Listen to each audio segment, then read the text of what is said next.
you're not going to make it to uni. What's next? What was the plan?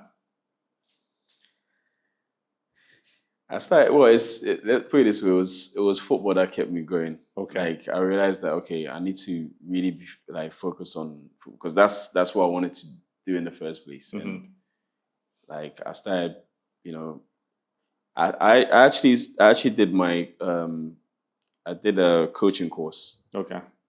So got my level 1 FA coaching batch, and then I realized that so I was actually teaching youngsters football, like say like under 7s, under 9s, under 12s, like we were doing things like that.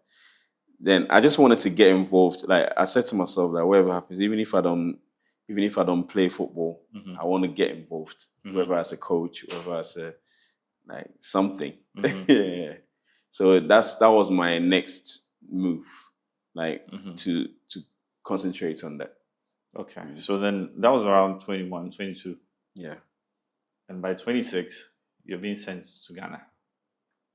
So what happened in those 5 years where you had this plan to get into football and do right? And I'm sure you had time to reflect and I forgot say, to mention this. So before coming to Ghana, like my dad mentioned to me about a scholarship in America, because like you can still make it make it in football from there. Then so it's something that we were thinking about, and unfortunately things didn't go so well. My dad and I had some fallout here and there, but. Yeah. But before we even talk about the fallout, now you're a father yourself. Can you imagine the heartbreak that your father had to go through with everything? We haven't spoken about how he found out about the donut. Did he ever find out about the donut theft? Did he find out? Yeah, I think no. So I remember I told mom not to say anything. So I think he didn't know about it for a while. I think maybe it was later, like because I don't remember getting my ass whipped. I don't remember. Yeah, but if he was there, I would have been. Let's go to what happened in uni, right? And he knew about that. Yeah. As a father yourself, and your father is a pastor, is a preacher, so he knows right from wrong. He tells other people's children how to do right, and then his son is so stubborn, which they're managing, and then this thing happens in uni. Can you imagine how he felt and why you guys would have a bit of a falling out? Yeah, I mean, for him, it was more. He felt like, especially with my football, because like he used to get like scouts coming to the house when he was around. I remember like scouts used to come around, or like some certain coaches.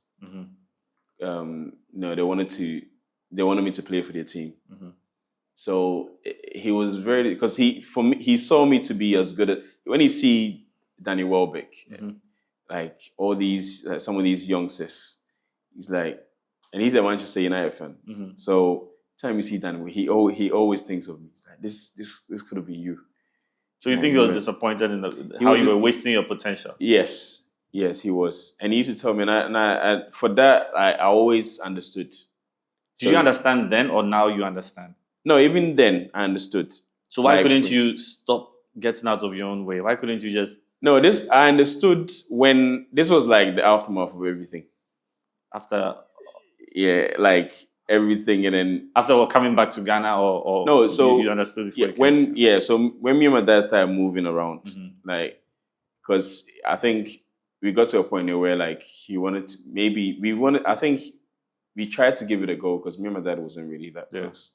Like where we try and have a father and son relationship, and then try and build on from there.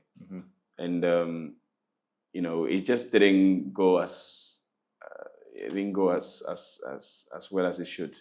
Does your brother have a good relationship with your dad, or sort of better than your relationship with your dad? Yeah, yes, they did. Okay. Yeah, they did. Anyway, so trying to go to the US for scholarship, that didn't work out. Yeah. And then Yeah, but we know between that, 5 years later, you got into more trouble, which made you have to leave the country. Yeah, this was all around that period there. That's like this. So me and my dad, it was more like when I left the country. Okay. Yeah, like when I was in the country, like we weren't really that close like that.